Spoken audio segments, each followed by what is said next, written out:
Good evening everyone. আমি Shivprasad Mondal, assistant professor of Uluberia college. আমি আজকে আপনাদের সামনে একটা ভীষণ কমন বিষয়বস্তু বা টপিক আলোচনা করব। তো সেটা হচ্ছে যে থ্রু আউট দ্য ওয়ার্ল্ড জুড়ে আজকে যে কোভিড-19 প্যান্ডেমিক সিচুয়েশান চলছে, যা থেকে মুক্তি পাওয়ার জন্য থ্রু আউট দ্য ওয়ার্ল্ড জুড়ে বিভিন্ন ধরনের যে ভ্যাকসিন দেওয়া হচ্ছে, যেগুলো আমরা প্রায় সবাই কম বেশি শুনেছি, যে কোভ্যাক্সিন, কোভিশিল্ড,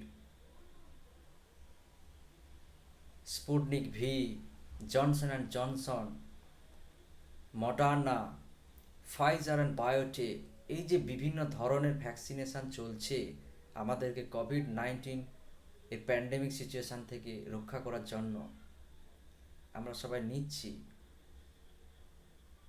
কিন্তু অনেকের মধ্যে এখনও জানা নেই যে অ্যাকচুয়ালি ভ্যাকসিন কি, কেনই বা ভ্যাকসিন নেওয়া হয়, ভ্যাকসিন আমাদের শরীরে কি কাজ করে, বা সেই ভ্যাকসিন কিভাবে আমাদের ল্যাবে প্রস্তুত করা হয়, এই ব্যাপারগুলো আজকে আলোকপাত করব। তো প্রথমে আমি বলি যে এই ভ্যাকসিনেশান বা ভ্যাকসিন দেওয়ার উদ্দেশ্য হচ্ছে, বা টিকাকরণ দেওয়ার উদ্দেশ্য হচ্ছে, আমরা যদি একটু অন্যভাবে ভাবি, যে আমাদের যে কান্ট্রি, সেই কান্ট্রির একেবারে বর্ডার রিজিয়নে আমাদের ডিফেন্সিভ সিস্টেম রয়েছে। সেই ডিফেন্সিভ সিস্টেম আছে বলে কিন্তু প্রতিবেশী কান্ট্রিরা আমাদের দেশের মধ্যে সহজে প্রবিষ্ট না হয়ে আক্রমণ করতে পারছে না, ফলে আমরা শান্তিতে ঘুমোতে পারছি। So defensive system is very important. তাহলে সেই বর্ডার রিজিয়নে আমাদের এই ডিফেন্সিভ সিস্টেমের জন্য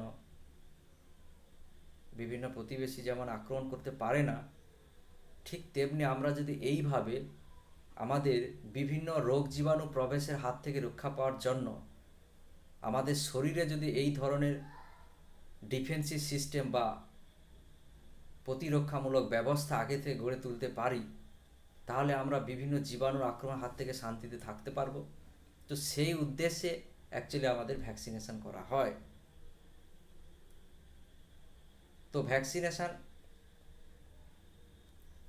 বা টিকাকরণ হচ্ছে কি, কিছুই নয় না, আমাদের শরীরের মধ্যে কোনো বিজাতীয় টক্সিন বা ফরেন সাবস্টেন্স, যেটাকে আমরা অ্যান্টিজেন বলে থাকি, যেটা বহিরাগত, যা আমাদের শরীরে রোগ সৃষ্টি করতে পারে, সেই ধরনের বহিরাগত বিজাতীয় বস্তু বা টক্সিন বা প্রোটিনকে শরীরের মধ্যে প্রবিষ্ট করা হয়, যাদেরকে প্রবেশ করানোর আগে সাধারণত নিষ্ক্রিয় করে দেওয়া হয়, যাতে করে তারা শরীরের মধ্যে রোগ সৃষ্টি করতে না পারে। কিন্তু আমাদের যেহেতু শরীরের মধ্যে ক্ষমতা রয়েছে যে বহিরাগত বস্তু কোনগুলো আর নিজের বস্তু কোনগুলো তাকে চিহ্নিতকরণ করতে পারে, তো এর ফলে আমরা যখন কোনো বহিরাগত এই ধরনের বস্তু বা বিজাতীয় কোনো জীবাণু বা কোনো টক্সিন বা কোনো প্রোটিন বা অ্যান্টিজেনকে শরীরে প্রবেশ করানো হয়, তখন আমাদের শরীর ওদেরকে ফরেন বস্তু হিসাবে ধরে বা বহিরাগত বস্তু হিসাবে ধরে, এবং সেই বহিরাগত বস্তুকে এবার মারার জন্য আমাদের শরীরে একটা বিশেষ ধরনের প্রোটিন তৈরি করে, যাকে আমরা বলি অ্যান্টিবডি। এই অ্যান্টিবডিকে আমরা বলে থাকি সৈন্য। তাহলে আমাদের শরীরে আগে থেকে যদি আমরা সৈন্য রেডি করে রাখতে পারি, তাহলে প্রকৃতপক্ষে যখন এই করোনা ভাইরাস বা এই ধরনের যত ভাইরাস বা ব্যাকটেরিয়া রয়েছে, তারা আমাদের শরীরে প্রবেশ করে আর বংশ বিস্তার করতে পারবে না, আমাদের শরীরের উপর আক্রমণ করতে পারবে না। তো সেই উদ্দেশ্যে আমাদের ভ্যাকসিনেশন দেওয়া হয়। তাহলে ভ্যাকসিনেশনের মূল উদ্দেশ্য হচ্ছে আগে থেকে আমাদের শরীরে সৈন্য তৈরি করে রাখা, আর তার জন্য ইনজেকশনের থ্রু দিয়ে আমাদের শরীরে বহিরাগত বস্তুকে প্রবেশ করানো হয়, যাকে আমাদের শরীর সহজে চিনতে পারে, তাকে অ্যান্টিজেন হিসাবে ধরে এবং তার এগেনস্টে আমাদের শরীরে প্রতিরক্ষা ব্যবস্থা তৈরি করার জন্য সৈন্য হিসাবে অ্যান্টিবডি তৈরি করে রাখে, যেটা আমাদের প্লাজমাতে স্টোর থাকে বা রক্ত রসে স্টোর থাকে।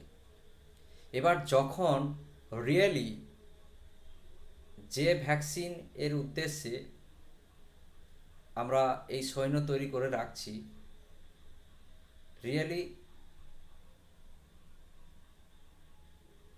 যখন প্রকৃতপক্ষে ওই অ্যান্টিবডিগুলো যে ভাইরাসকে ধ্বংস করতে পারে বা যে সৈন্যগুলো আমাদের শরীরে রয়েছে তৈরি করা হয়েছে, তারা যে জীবাণুকে ধ্বংস করতে পারে, সেটা ভেরি স্পেসিফিক, এটাও মাথায় রাখতে হবে। এই যে সৈন্য বা অ্যান্টিবডি আমাদের রক্তরসে তৈরি করা আছে, তারা কিন্তু একটা স্পেসিফিক ধরনের জীবাণু বা ভাইরাস বা ব্যাকটেরিয়াকে ধ্বংস করতে পারে, কারণ তার স্পেসিফিক জীবাণুটাই কিন্তু আমাদের শরীরে নিষ্ক্রিয় করে প্রবেশ করা হয়েছে। মানে অদ্ভুত ব্যাপার, সেটা হচ্ছে কি, ধরো আমাদের শরীরে যদি করোনা ভাইরাস প্রবিষ্ট হয়, তাহলে কিন্তু সে বংশবিস্তার করে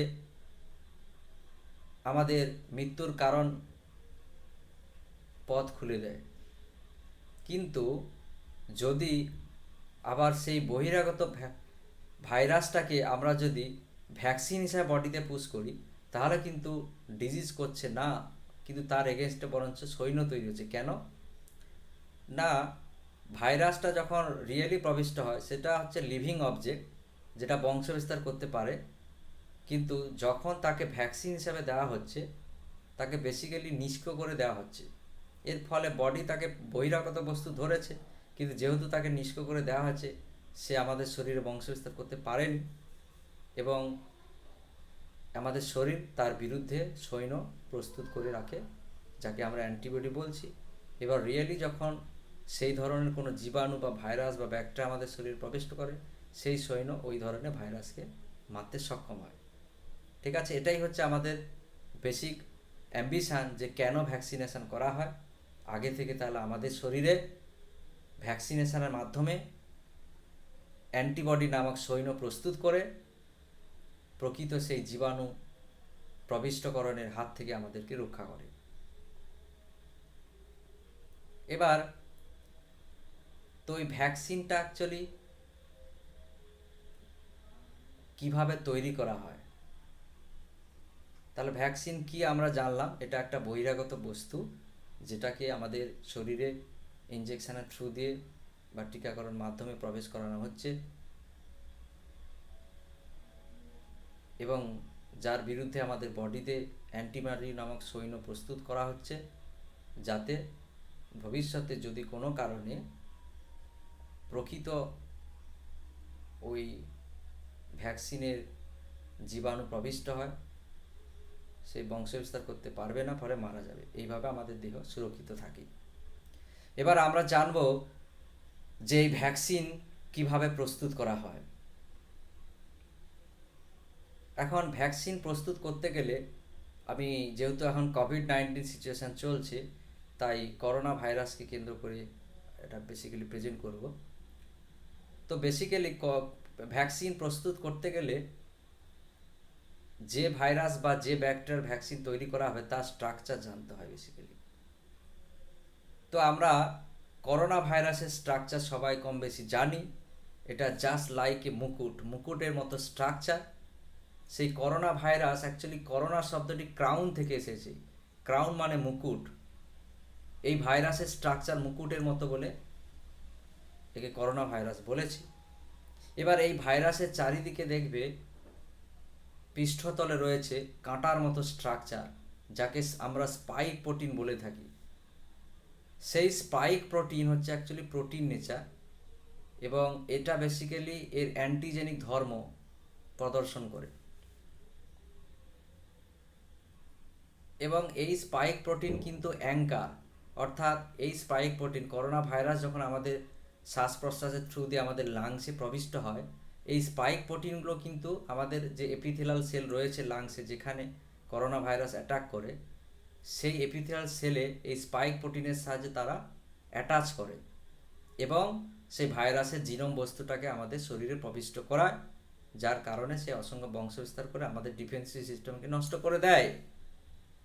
এখন তাহলে আমাদেরকে এই স্পাইক প্রোটিনটাকেই বেসিক্যালি আমাদের এই ভ্যাকসিন তৈরি করার জন্য মেজর হিসাবে আমরা ধরতে পারি।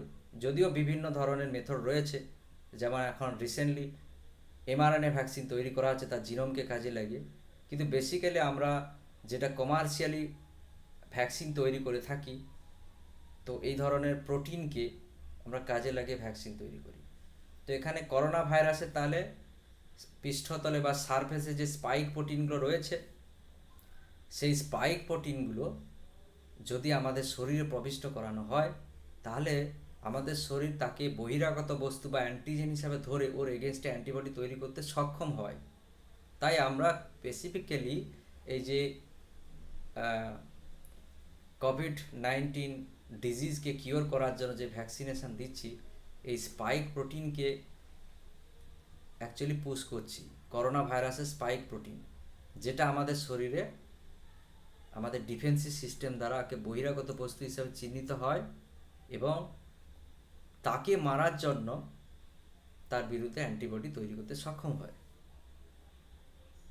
ঠিক আছে, তাহলে আমরা ভাইরাসের এই স্পাইক প্রোটিনকে ওখান থেকে আইসোলেট করতে হবে।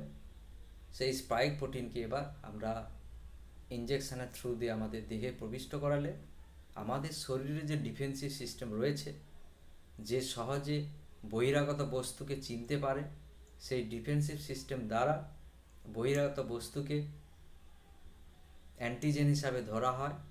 অর্থাৎ এখানে স্পাইক প্রোটিনকে আমাদের শরীর অ্যান্টিজেন হিসাবে গ্রহণ করে এবং সেই স্পাইক প্রোটিনকে ডিস্ট্রয় করার জন্য ওর এগেনস্টে অসংখ্য সৈন্য হিসাবে যে অ্যান্টিবডি বললাম, সেই অ্যান্টিবডি তৈরি করে এবং সেটা ব্লাডের মধ্যে স্টোর থাকে। এইভাবে আমাদের শরীরে যদি আমরা ভাইরাসের স্পাইক প্রোটিনকে ভ্যাকসিন হিসাবে প্রবেশ করাই, তাহলে ওর এগেনস্টে অসংখ্য সৈন্য বা অ্যান্টিবডি তৈরি হয়ে থাকবে। এবার যখন রিয়েলি ওই করোনা ভাইরাস যেভাবে এন্ট্রি হয় through the nose and mouth cavity, এই দুটো রুট রয়েছে, এই দুটো রুটের মধ্য দিয়ে করোনা ভাইরাস যখন লাংসে প্রবিষ্ট হয়, তখন ও লাংসে ইনফ্ল্যামেশন বা প্রদাহ সৃষ্টি করে এবং রেসপন্স ক্রিয়েট করে। সেই সময় আমাদের সৈন্যরা যেহেতু আগে থেকে রেডি আছে, ও রেসপন্সে সৈন্যরা গিয়ে তাদেরকে চারিদিকে ঘিরে ফেলে এবং তাদেরকে অর্থাৎ করোনা ভাইরাসকে হত্যা করতে সক্ষম হয় এবং তার বংশবিস্তার বন্ধ হয়ে যায়। ফলে আমরা এই কোভিড-19 হাত থেকে রক্ষা পেয়ে থাকি। তো আজকে আমি শেষ করলাম। আশা করি আপনাদের যাদের ভ্যাকসিন সম্পর্কে কোনো ধরনের কোনো আইডিয়া ছিল না, কিছুটা হলেও উপকৃত হবে, এই আশায় রেখে আমি শেষ করছি। ধন্যবাদ সকলকে, আবার দেখা হবে পরে। Stay safe.